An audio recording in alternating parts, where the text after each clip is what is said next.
kadang-kadang pun saya lihat di sini saya nak buat santai-santai saja.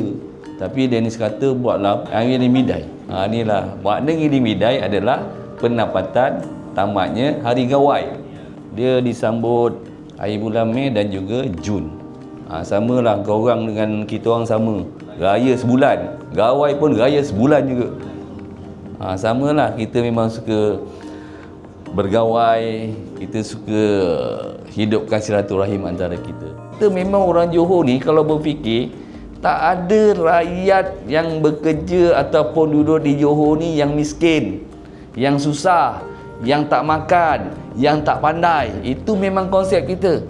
Siapa yang pun datang sini, kita mesti ada pandai, mesti makan, mesti tak ada yang lapar. Itu memang konsep kami di pemimpin Johor ni.